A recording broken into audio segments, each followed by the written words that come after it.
America Iran के negotiations final stage पर है। इसी बीच एक खबर यूएई से आ रही है। यूनाइटेड अरब एमिरेट्स ने डिसाइड किया है कि ईरान के अरबों डॉलर जो पैसे फंसे हैं अब वो जारी करेगा। अमेरिका ईरान इजराइल वॉर में ईरान ने यूएई पर भी कई बार हमले किए थे। रॉयटर्स की रिपोर्ट में दावा किया गया है कि यूएई ने ईरान को लगभग 10 अरब डॉलर देने पर सहमति दी है, जिनमें से 3 अरब डॉलर पहले ही जारी किए जा चुके हैं। वहीं कुछ अन्य सूत्रों का कहना है कि कुल रकम 20 अरब डॉलर तक हो सकती है। ये अग्रीमेंट इस शर्त पर हुई है कि ईरान अब यूएई पर हमला नहीं करेगा।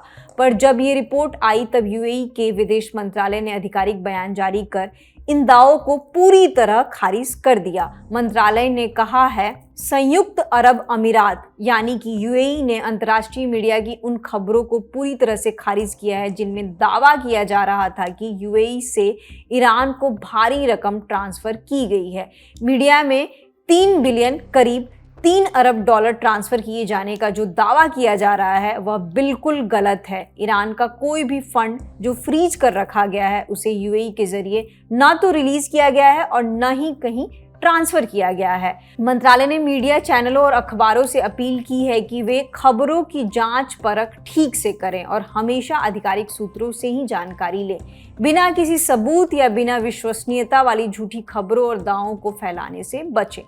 ये सब सुनकर 2 संभावित स्थितियां सामने आ रही है। पहली जो स्थिति है, यूएई ईरान के बीच जो भी समझौता चल रहा है वो इसे पब्लिक करना नहीं चाह रहे हों।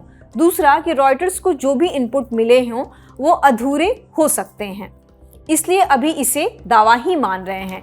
अब इसे ईरान के एंगल से देखते हैं तो इस समय अमेरिका और ईरान के बीच वॉर एंड सैंक्शंस को लेकर बातचीत चल रही है। ईरान चाहता है कि उसके विदेशों में फंसे अरबों डॉलर वापस मिले, जबकि अब अमेरिका और उसके सहयोगी क्षेत्र एरिया में पीस एंड सिक्योरिटी की तलाश में है। इसलिए यदि ऐसी कोई फंड रिलीज होता है तो उसका संबंध केवल पैसों तक नहीं बल्कि मिडिल ईस्ट की डिप्लोमेसी, सीज फायर और एरिया की सिक्योरिटी से भी जुड़ा होगा। इस मामले में अमेरिका के उपराष्ट्रपति जेडी वांस ने कहा है कि अमेरिका और ईरान के बीच जो भी समझौते को लेकर बातचीत चल रही है उस समझौते पर साइन होते ही ईरान को तुरंत पैसा नहीं मिलेगा।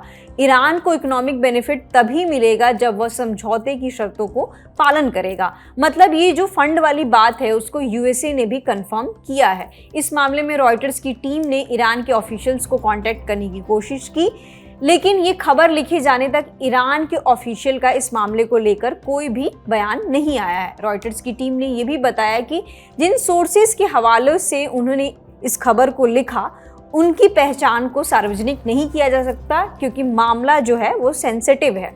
अब इस पूरे अरेंजमेंट को देखें तो ये क्लियर है कि ईरान के हमले से दुबई के कई होटल्स खाली हो गए हैं, नए बिजनेस के अपॉर्चुनिटीज़ बंद हो चुके हैं। मतलब दुबई की जो सेफ इमेज वाली छवि थी उस पर असर पड़ा है। अब इस अरेंजमेंट से मिडिल ईस्ट के देश अपनी सिक्योरिटी वापस चाहते हैं। इससे क्या होगा कि ईरान के जो पैसे फंसे हैं वो वापस मिल जाएंगे और अमेरिका इस लांछन से बच जाएगा कि उसने ईरान को डायरेक्टली पैसे दिए।